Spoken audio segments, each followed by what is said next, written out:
wàcce jëliñu B3 yóbbu ñu ci CAA1 ak perspective négative bor bi yegg 119% du PIB bokk ci li ko waral balaa ñu ñëw ci polémique bi d'abord notation boobu ñu jox tey qu'est-ce que ça veut dire Assane lan lay tekki pour Sénégal. alors Moody's li mu def Moody la dañoo Moody wala ñu ni bokk moo jë c'est compliqué c'est-à-dire que man xam nga li ma daan wax yëpp daan raisonné yëpp daawuma tiit nag waaye cette fois-ci nag man maa ngi commencé inquiété wu. kon lii war na tiital ñëpp non maa ngi inquiété wu sérieusement pour le Sénégal l'état des finances on est au 3e sous-sol maintenant. ñu ngi door a àgg véritablement waaw c'est le plus bas. Oui. C'est le plus bas on est au 3e juste ñun ñetti ñi lañ jiite ñetti pays AES lañ jiitu. Burkina Faso Mali Niger. oui parce que Guinée moom romb nañu. waaw ñooñu ñëpp romb nañ Côte d'Ivoire ak Bénin Togo ñu ngi suñ kaw. ñun ak waa AES yi. même Ghana dem naa démb ci surtout Moody's. waaw j'ai vu que Ghana moom dañu yokk notam dañ ko. Ghana nag mos na dund lii ñu dund. Ghana mos na kaa dund. waaw mos na nekk c'est. waaw mais dañ kaa nangu woon. fii nag sama gars yi nanguwuñu dañ ko bañ. ndax experts yi man boo liiree affaire boo dégloo experts économiques yi ànduñu tamit. ñii dañuy analyser comme quoi Moody's daf ñoo bañ. daf ñoo contre acharnement sax. parce que souverainiste lañ porte-parole gouvernement bi. waaw waxi acharnement d'ailleurs loolu la porte-parole bi wax Marie-Louise keneen ki tamit le ministre des finances. Cheikh Diba loolu wax. comme quoi c'est hasardeux c'est. voilà quoi maanaam ni ngeen di def rafetul dafa ñaaw tegu leen ko fenn. et puis y a des experts sax ñu ne waaw lu tax sax le lendemain du forum fii Sénégal forum de investir in Sénégal rek ñu daal di génne affaire c'est comme pour décourager les investisseurs qui se sont engagés à investir. alors que y a 13 000 milliards annoncés il y a 51 projets de intention de projet ñu xëy ñu dégradé waat suñu note. mais loolu ñu ngi ko doon mën a wax bu doon Moody's ñun rek la noté. man nee naa la dem je suis allé sur le site de Moody's. merci ay centaines beaucoup de notations. j'ai pas le nombre mais c'est beaucoup de notations. ay entreprises américaines. yamul foofu ay yëpp. da nga naan liggéey boobu kañ la commencé woon. waaw liggéey bi lu ñu xëy rek noté bi. ça n'a rien à voir avec le calendrier du Sénégal. ñaata weer xanaa xamoon ne avant ngay def avant expertise di génn dañ ci liggéey ñaata weer du tey de du tey. ça ca ginnaaw day travailler depuis sur ça kon ni ma la wax rek experts yi dañuy liggéey tout le temps ñu ngi liggéey boo ko xamul ñu ngi liggéey si yow experts yi États-Unis France Chine tout ça ñu ngi liggéey ci Sénégal chaque minute mooy li ma doon wax rek ñu xam que ñu bañ kaa xam waaw ñun yenn saa ñu xam ci dara waaw donc pour walla ni Moody's d'accorduma ci ak gouvernement bi affaire c'est politique non très franchement d'accord ma également que dañuy bañ benn gouvernement wala dañ lay xeex li ma d'accord mooy suñu état économie moo metti te nit ñi ñu ngi koy sentir. waaw vraiment on n'a pas besoin de Moody's pour xam ne réew mi metti na pour xam ni metti na pourtant Moody's non mais parce que premier ministre sax moo njëkk ne nous sommes au 4e sous-sol. Moody's li mu la wax. donc Moody's da leen a confirmer. Moody's li mu la wax mooy metti na économie bi mu ngi ci suuf te économie mu ngi ci suuf. CAA bi mun nañ jàpp ne léegi tey ñu jëm ci peut-être.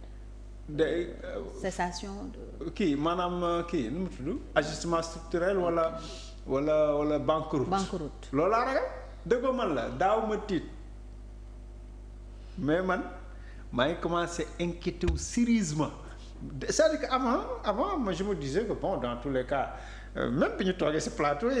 B3 bi waaw dama ne c'était pas si inquiétant dans tous les cas ça va c'est soutenable dañ ci mën a génn.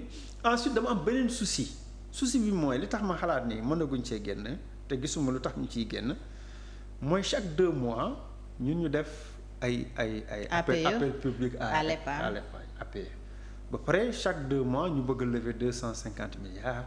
300 milliards ba pare di ko tiitaroo nag. waaw levé nañ démb 450 mais est-ce que xam nga boobu taux d'endettement. si 7%. on frôle les 8% pour les taux. oui parce que. on est à 7,82 je crois pour les 300 milliards yi ñu doon wut mujjee am 450. oui mais su fekk septembre ñu ngi octobre fekk décembre ñu levé waat pour mën ci génnaat mais est-ce que boobu taux effréné d'endettement mënoo ko maîtriser projet yi ñu annoncé waxuñu lan lañ koy financer endettement bi c'est trop kii déficit budgétaire bi dafa xóot te état bi mu ngi dépenser rek.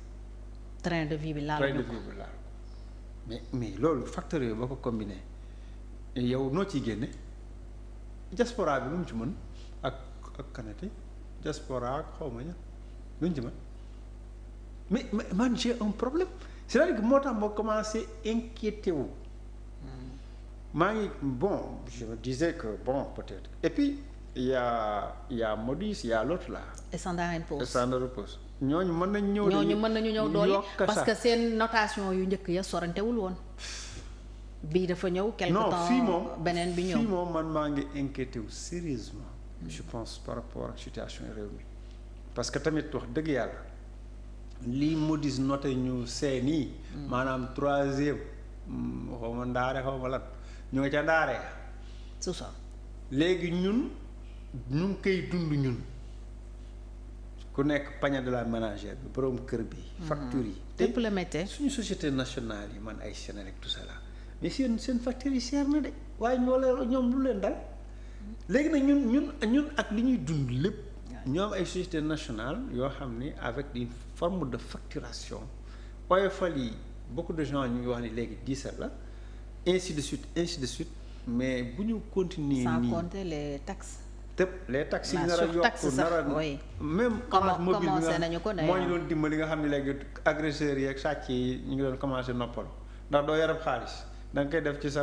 kii calpe mobile léegi neen dañ koy taxé léegi nag ñun ñu jëm fan jaaxle man franchement dans ce dis depuis ce matin. ñëpp a jaaxle depuis ce matin pratiquement. man daaw mu am souci trop bon dama xaw a insouciant ci côté boobu. ok bon parce que. bon dese woon nga yaakaar dama doon waaw ok on va se battre. on va s'en sortir dina metti mais nañ ñafee mais là investisseur bu ñëw di parce que mu ngi signifier ci langage économiste yi mu ngi signifier investissement hasardeux. maanaam yow boo fa dugalee sa xaalis à très grand risque. waaw boo fa dugalee sa xaalis yow moom. loola ci dal bu mu la bett bu mu la bett mais attends mais loolu c'est inquiétant. kon engagement d'investissement yi ñu amoon sax ci forum bi mun nañu ne ça tombe à l'eau ou ça peut tomber à l'eau. ay simple engagement la. oui que des engagements rien de concret. wax dëgg yàlla un engagement nag moom protocole d'accord a yam. non protocole d'accord mooy accord sur le principe. oui sur le principe warul poser problème. maintenant on verra. oui.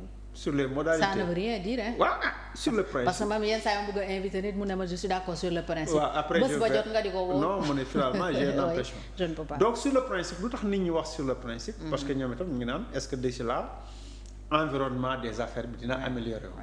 est-ce que d'ici là contexte bi dina améliorer est-ce que d'ici là nangam. et puis li ñu gën a sonal du Moody's rek mais le FMI. FMI mu ngi woon ci réticence yi mu nekk. Moody's ñëw confirmer loolu. Standard & Poor's mënul ñëw wax leneen mën na ñëw wax leneen. wax lu mel noonu. après ñun lan mooy nekk suñu possibilité li président doon wax. Diomaye marge de manœuvre lan mooy nekk suñu marge de manœuvre parce que man loolu mooy sama question bu ñu demee ba motu bu ñu def attention ba motu un moment donné du ñu mën a fay ay salaire là ça deviendra très compliqué. défaut de paiement. Grèce àggoon na foofu Grèce gii àggoon na foofu il a fallu que l'Union européenne jël ay mesures drastiques redresser économie Grèce l'État était en banqueroute xam nga état bi de banqueroute mënatul fay nit ñi dem ñu rang ci banque yeeg récupérer seen xaalis day njëkkante pour jël seen xaalis yu mel noonu mooy état bi léegi nërmeelu na bon ñaan ñu ko yàlla mais Côte d'Ivoire dundoon na situation d'évaluation yu métti yi évaluation kii yu métti yi Ghana un moment donné dund na ko y a certains pays yu ko dund mais ak Grèce mais c'est très compliqué nii moom notation bii moom te gëwuma ni vraiment tubaab bi dañu am temps toog yor seen chiffre non attends Ousmane Sonko safuñu xaaral ñu dévaluer Sénégal mais non je pense que ça ne fonctionne pas comme ça c'est plus sérieux que ça parce que comme wax naa la ko parce que experts yi dañuy liggéey sur la base des rapports des chiffres bu gën a ndaw nga foog ne yow maîtriser wuñ ko am nañ ko. kon réaction ministère des finances et du budget ci ban registre. réaction politique. ak peut-être préserver l'image. waaw mais tenter de préserver. non loolu mën nga ko def Macky Sall. du gouvernement. loolu yu mel noonu Macky Sall nga koy def ay Macky Sall ak ay Thierno Alassane Sall. yooyu ñooñu ngay tontu yooyu mais fii moi je trouve que andi wala boog nga andi une réponse technique. waaw wala nga muñ di liggéey xam nga wax du tontu wax toujours. jëf mooy tontu wax dama liggéey. fekk un an donne rendez-vous di au Sénégalais rek xam nañu la situation est difficile xamuñu critères yi ñoom yi ñu noté mais ñun l'essentiel on vous donne rendez-vous d'ici 6 mois 1 an di ngeen gis et aller travailler futteeku leen ngeen liggéey. pourtant ñoom après bi ñu waxee ne y a une dette cachée ak jafe-jafe yi am si koom bi ñu ne ñu ngi 4e sous-sol waxoon nañu dinañ def un plan de redressement des finances peut-être mooy plan de redressement économique et social bi mais am na peut-être yeneen effort yu ñu waroon a def ci finance publique yi gestion bi ak yooyu pour rassurer peut-être les partenaires. xam nga Fatou l'erreur mooy cette histoire de dette cachée la xam nga tamit wax dëgg yàlla nañ ko wax te dee rek dund kay wala ñu dund cette histoire de dette cachée la du communication bu baax ñun lépp moo ñu ci dugal di lii yëpp moo ñu ci dugal est-ce que jaroon na ko parce que tamit wax dëgg yàlla xam nga maa ngi koy wax souvent wujje bi daa am fu muy yam wala ëllëg di nga wax bay yeew sa bopp. oui parce que Macky bi muy doog a dem FMI defoon na benn. waaye FMI defoon fa communiqué ni Sénégal sax am ngeen surliquidité xaalis bi fi ne nii. avant les 450 milliards de JP Morgan jarul ngeen di leb. parce que xaalis bi fi nekk nii doy na lu ngeen di leb doy. booba xaalis baa ngi fi. oui mooy bi ñuy jël 450 milliards. loolu yàggul di. FMI tey ñu dugg ci lii parce que simplement on a dit non gars yi écoutez amuñu leen par exemple je donne un exemple simple rek nga ni Fatou ameluma la Fatou 79 000 maa ngi la amel. 250 000 wala 250 000 wala 120 000 nga ne waa alhamdulilah kon kay fayal mais cette histoire de monnaie là xam nga wax naa la ko fii dinaa ko répéter toute la monétisation là internationale là c'est un jeu c'est-à-dire bu ma nee jeu mooy comme ay nit yuy fo. yax naa la ko keroog bu ma ñëwee na sa portable bi 100 000 francs la qu'est-ce qui dit réellement que 100 000 francs la dañ ci d'accord rek li ñuy évaluer noonu naan bien bi lii la monnaie bi par exemple lu tax ñu def parité fixe ñu ni benn CFA. benn euro 655 CFA ak yooyu dañ ci d'accord rek qu'est-ce qui le dit réellement pourquoi 600 pourquoi pas 500 pourquoi pas 400 pourquoi pas 700. vous voyez un peu yooyu yëpp ay naxaate la ci biir dafa am ci biir ay naxaate ci biir naxaate boobu yow si sa affaire chiffre état fexeel ba nooy def ba burux ndulu régler certaines questions ba bul poser débat bi en termes de rigueur gis nga ñooñu ngay wax noonu ça veut dire que yow ñi fi newoon ils ont manqué de rigueur xam nga loolu la tekki est-ce que xam nga lu mu demee teg yéen ñi mu àndaloon di contrôler aussi vous avez manqué de rigueur parce que bu FMI d'accord na ci moom il a mal contrôlé la banque centrale d'accord na ci il a mal contrôlé maanaam xas yi du kii rek nga xas ñëpp nga xas est-ce que FMI day pour ne pas dire vous êtes tous des faussaires. waaw yéen ñëpp yéen a doon tricher léegi nag premier ministre bi juumaat ñëwaat wax FMI wax tricher encore. Est-ce que vous avez vu la communication. oui si le FMI n'était pas dans la tricherie. ñu gis nga communication léegi nag voilà ñun xam nga ñu doon wax 4e sous-sol léegi ñun ñu ngi yemale 3e C A B C. te avec perspective négative. non mais mooy seet moo sës foofu maanaam mooy à part ñun daal kii moo ci teg Burkina Faso Mali Niger xoolal tableau bi. réew yi nga xam ne institutionnellement dañu instable. waaw ñu ngi guerre parce que ay coup d'état moo fa am. c'est des pays en guerre. oui à part ak terrorisme bi oui. coup d'état côté politique la mais ñoom ñu ngi guerre. ñu ngi guerre c'est-à-dire ñu ngi guerre tuy. ñoom dañuy xeex. contre des djihadistes.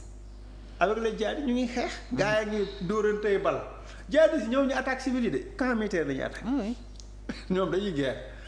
donc voyez un peu la situation man daal dama ci am tiitaange bon je sais pas expert économique yi. lu ñuy wax parce que ñun c'est dommage que franchement moment bi ñuy exploiter suñu pétrole ak gaz.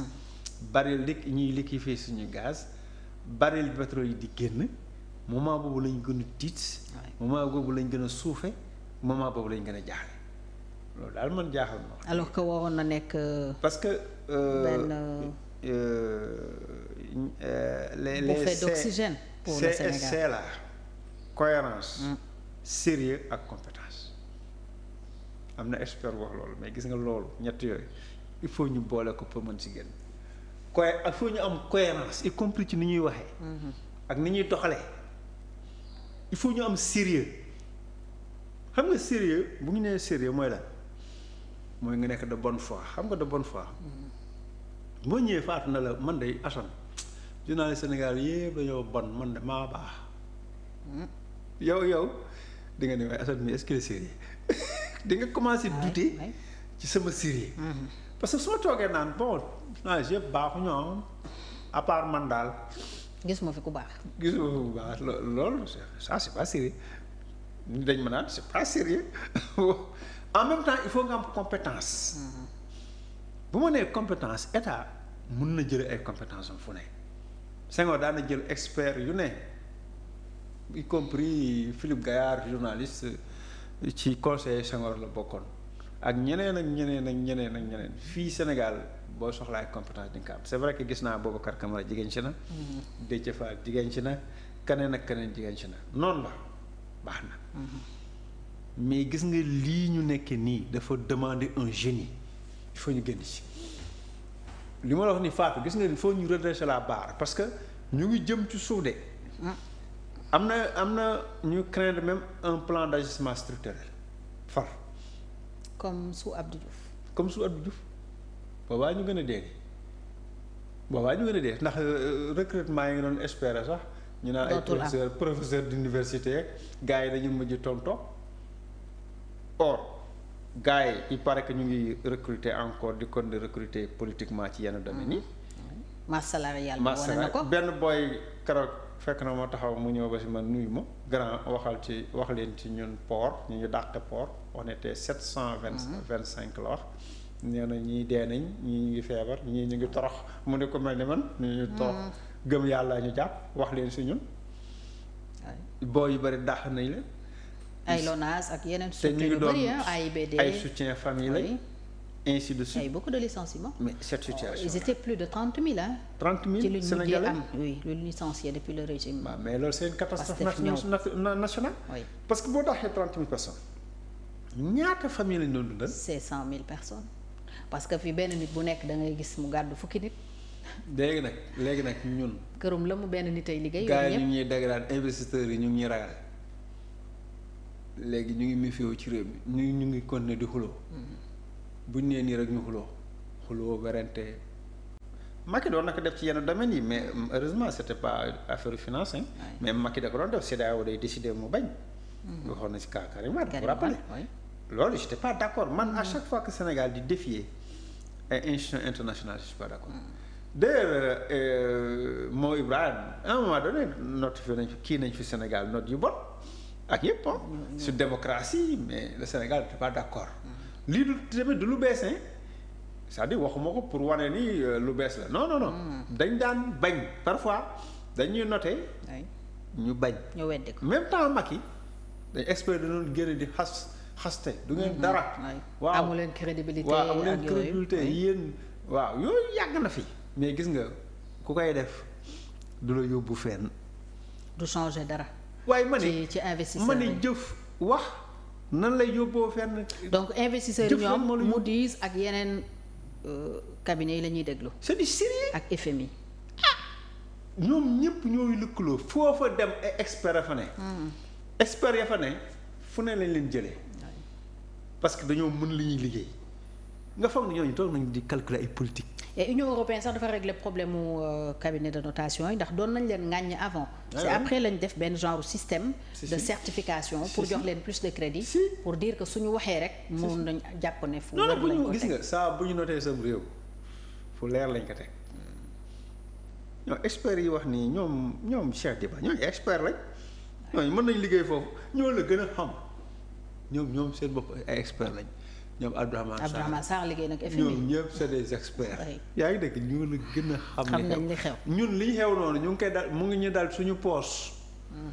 ñun kay ñoo njëkk a xam. waaw jarul ñuy modis. ñun jarul modis de. génnal si marché bi rek nga xool nga modis sa bopp. le pouvoir d'achat. taxi baa ne amatuñu client et tout ça. léegi fañ daan wax di titre naan 3000 léegi ñu 1500 ñu yóbbu la. keroog am na jaaykat bu ma ne waa lu xew si réew mi ma ni ko lan la ma ne ma da ngay toog suba ba ngoon doo gis ku ni la li ngay jaay ñaata. merci c'est loolu xam nga jarul modis. ndax yow yaa ngi koy dund. ñëpp ko mën a natt. keneen a ngi koy dund keneen a ngi koy dund. waaw kon kay am na lu ci nekk am na lu ci nekk dëgg. man daal li ma jàpp mooy bu cabinet waxee yow jëlal note. en disant l'État nous prenons acte. donte nous ne sommes pas tout à fait d'accord. mais on donne rendez-vous aux Sénégalais dans 6 mois dans 1 an bu notation bi ñëwaatee di ngeen xam ni def nañ ñu ngi ci effort yi te effort yi ñuy def du boobaa dina jur dara. en parlant des efforts Assane. waaw tey gouvernement bi lan la war a def pour rassurer Sénégalais yi. Fatou la question revient souvent. wallaay day ñëwaat. parce que mënu fi jógee. lu ñu war a def. oui. am na benn partie boo xam ne ñu ngi ci mooy redresser. redresser mënta ñàkk tout le temps àddina da ngay redresser surtout boo dee dund situation bu metti mais dafa am lu nekk à notre portée. mais redressement boobu sax.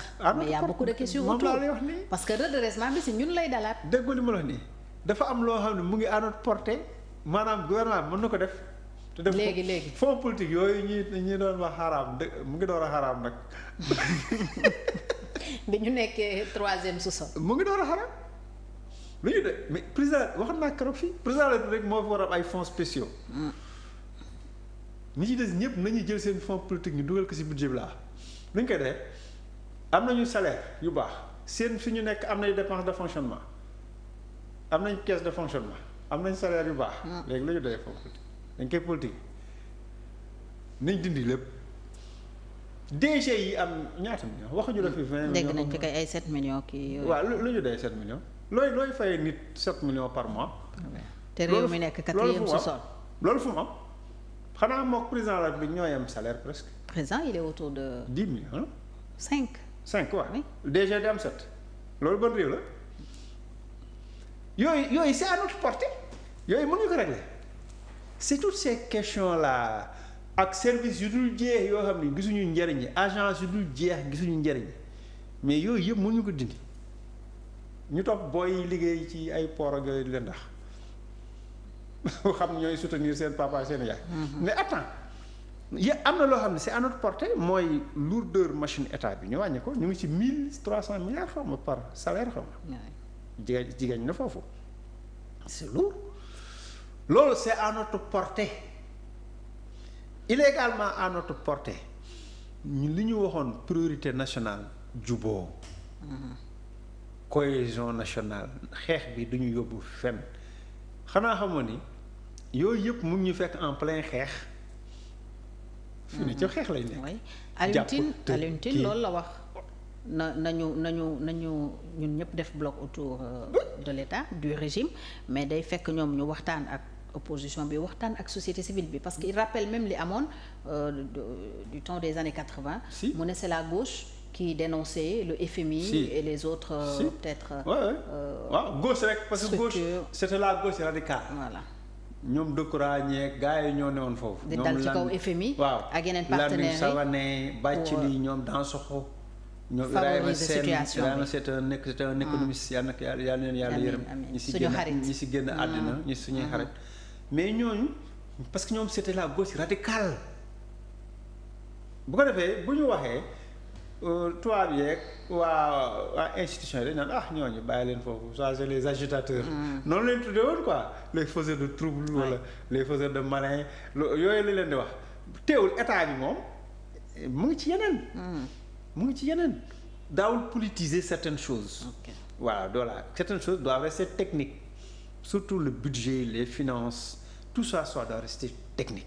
Fii nag dañ commencé politiquer loolu moo ñu jural problème yi ñuy am te nag problème bii jeexagul parce que il faut que ñu rapproché wu bon ñu ngi jéem a rapproché wu di FMI. FMI moo bañ pour le moment ñun ñoo doon bañ FMI léegi nag FMI moo ñu bañ bon. ñu ngi jéem a dugg ci yeneen kii ñu ngi def suñu forum des investisseurs. Parce que loolu aussi sama vœu la woon. Mais évidemment c'était yaa ngi koy rappelé que la 2e édition. am nañu jox cette intention d'investir mais ils sont prudents avec un pays où chaque jour jàpp nañ diw. ak notation bi génn 2 jours après le forum tëj nañ diw ñu ngi koy topp dàq nañ diw banque boo foo déposer temps il faut nga wax foo ko jëlee mais attends on se dit mais qu'est-ce qui se passe xaalis nag. discrétion la de. L'argent n'aime pas le bruit. yenn saa yi nga yor sa xaalis yow sàccoo ko de mais justifié ko yombul pourtant sàccoo ko. sàccoo ko mais justifié ko yombul mais yooyu yëpp day am wërsëg la l'essentiel daal bu ñu la fekk lu ngay def dara wala ñu soupçonné wala ñu gis ay. wala ñu dénk la lu ñëpp bokk waaw lu ñu la nga def détournement wala abus de confiance wala escroquerie délit yëpp si kii nañ bu ñu la ci gisut ci lenn. nañ la bàyyi. même boo yoree 1000 milliards yaa ko moom ñu bàyyi sa xaalis peut-être jinne yi ñoo la ko indi. les réalités africaines. peut-être jinne yi ñoo ko indi. mais ñu bàyyi sa xaalis mais ni ñu bëgg a doxali nii transparence de bout en bout. baax na man naa mu dox waaye daal ragal naa ko de ndax wax dëgg yàlla du ñëpp def seen déclaration de patrimoine donc am nañu tamit ñoo xam ne seen xaalis waxuñu ñaata la. ñu ngi ni ceel yooyu yëpp am na fi kon nag ni ku ci nekk naa lijjanti sa xaalis tamit day yéeme. dañu waxante dëgg faatu. xam nga ñun Sénégal yi fii dañu bëgg nekk fii di naxante nit ku ne xulli nii nga di ko nax wala nga di koy jël ay dàllam day bañ coow lay bëri coow li moo fi bëri coow li ci réew mi coowu xeex moo fi bëri te ça nous rappelle les 2 premières années Macky Sall avec Mimi Touré la ministre de la justice premier ministre traque waaw sàcc aéroport de Malabo Karim Wade waaw Khalifa Sall sàcc caisse d'avance waaw. C'était la même tension. C'est la même chose. léegi fu mu ñu jëmale yooyu yëpp fu mu ñu jëmale. sauf que bii nag daf ci boole réew mi di wàcc. non ñu nga ca suuf ñoom kay ñoom wax 4e chose la acca ñu ngay wàcc rek de man nag su notation yi moom tiital na moom. maanaam je me suis même posé des questions parce que voilà réew mi moo xamante ni gisuma perspective endettement baa ngi yokk. te il n'est pas maîtrisé. suñu endettement maîtrisé. ñu ngi leb rek. ba pare di. te leb bi léegi effectivement. dañ koy tuddee parce que démb bi ñu paree APE bi appel public à l'épargne bi gis nañu communiqué bi c'est comme pour répondre un peu Moody's pour wax ne Sénégal ba tey ñu ngi koy wéy di wóolu contrairement ak li Moody's wax. yooyu ñu ne 300 loolu yëpp moo jiitu notation. am 450 notation bi démb rek la. loolu yëpp jiitu loolu yëpp avant notation bi également moo jiitu coow lii parce que gars yi experts yi liggéey nañu ba fermer seen dossier dañ koy door a publier résultats yi dañuy door a publier résultats yi experts yi kañ lañ pare woon au moins 1 mois 2 mois avant quand même les choses ne se passent pas comme ça donc il faut que nit ñi xam que noonu léegi nag le problème mooy ñu ngi dund situation économique bu difficile boo xam ne presque mën naa ne situation inédite la parce que rarement la agsi fii ñu ngi dund situation politique tension boo xam ne également tension bu metti la mais loolu ba kañ. mais El Malick 2e personnalité de l'État président de l'Assemblée nationale nee na FMI duñ leen xaar on ne vous attendra pas loolu bu mu koy wax bon mi ngi koy teg xëy na ci endogénisation bi ñuy woote mais aussi le fait que peut-être ñu ne budul yenn partenaires yi comme FMI mun nañu dem ci marché sous-régional mais est-ce que marché UEMOA bi mun na tenir rythme bi ci Sénégal di demee. xam nga El Malick su ne FMI xaaruñu. duñ leen xaar. duñ leen xaar su ngeen ñëwee ñu dem bu ngeen ñëwul. ñu da caa war a yokk ni FMI tamit xaaruñu FMI faalewul Sénégal daa faale Sénégal mooy kan seen FMI tamit xaaroo ko mais xaarul yow yaa ko soxlaaw la léegi le problème ñun FMI lañ bokk. c'est vrai que dafa bëgg a wax ni 1800 milliards yi ñuy xaar ci FMI du mooy développer Sénégal. Aliou Sall ak soxnaam libéré nañu leen. ils ont obtenu la liberté provisoire. macha allah dañoo cautionné. moom laa doon xool depuis 5. waaw ils ont cautionné. 240 millions.